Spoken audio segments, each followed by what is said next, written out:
evaluate the integral of dx over x plus x raised to 4/3. So we let u first be equal to x raised to 1/3. Okay? Because notice that we have x raised to 4/3 here. We will try to get the coefficient, or we will try to get the LCD of the exponent of each factor. So this one has an exponent of 1, which has an invisible denominator of 1. And this x has an exponent of 4/3, so therefore the LCD of 1 over 1 and 4/3 is 1/3. So that's why we will use the substitution u is equal to x raised to the LCD 1/3. Next, we eliminate the fractional exponent in x. We can raise both sides to 3, right? So raising both sides of the equation to 3, we will have u cubed times x raised to 1/3 to the third. So u cubed is equal to x raised to 1/3 cube. So we will cancel out the 3.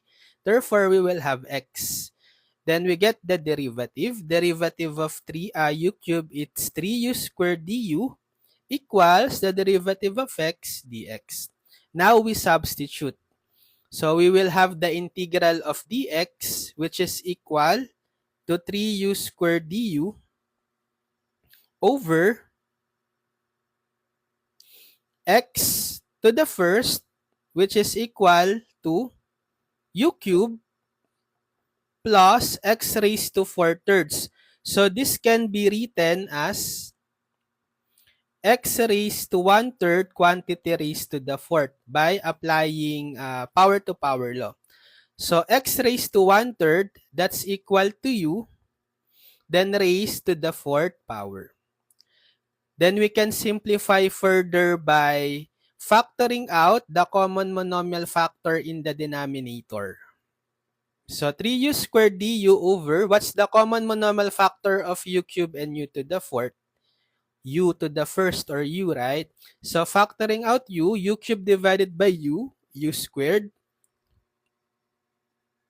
plus, actually u cubed, sorry. The common monomial factor, it's not u. You will choose the least exponent among u cubed and u to the fourth. It should be u cubed. So therefore, if we factor out the common monomial factor u cubed, what will remain in u cubed is 1. Because u cubed divided by u cubed is 1.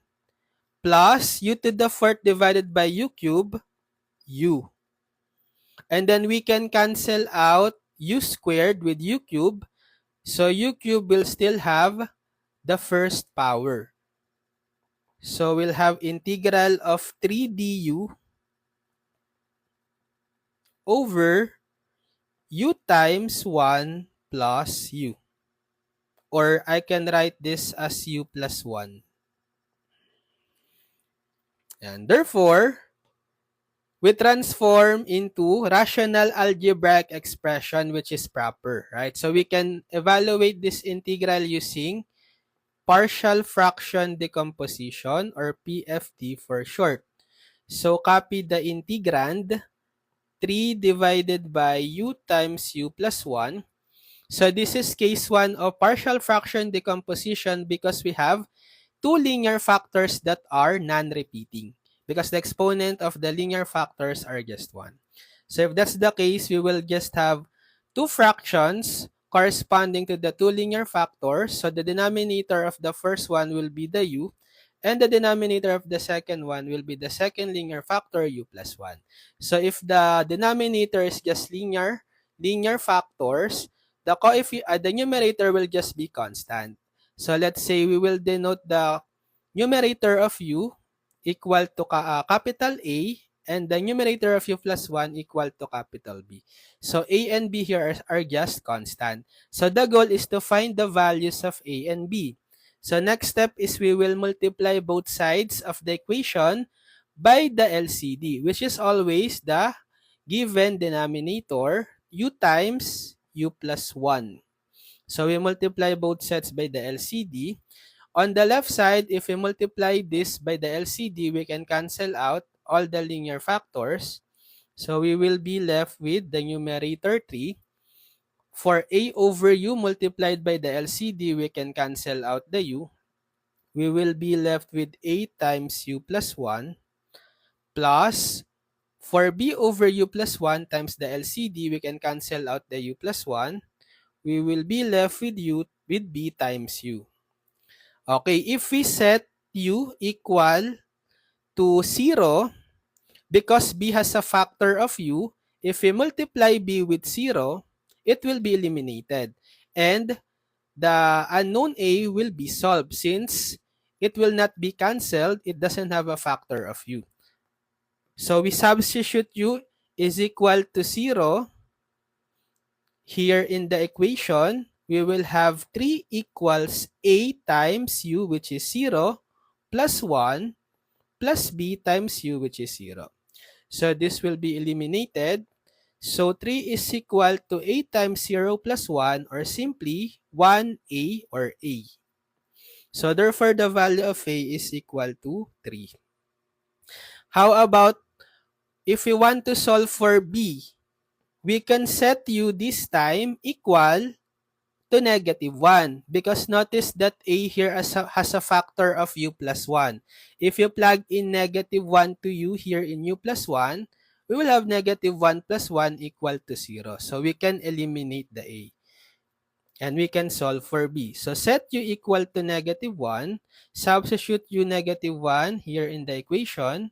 We will have 3 is equal to a times u, which is -1 plus 1, plus b times u -1. So this will become 0.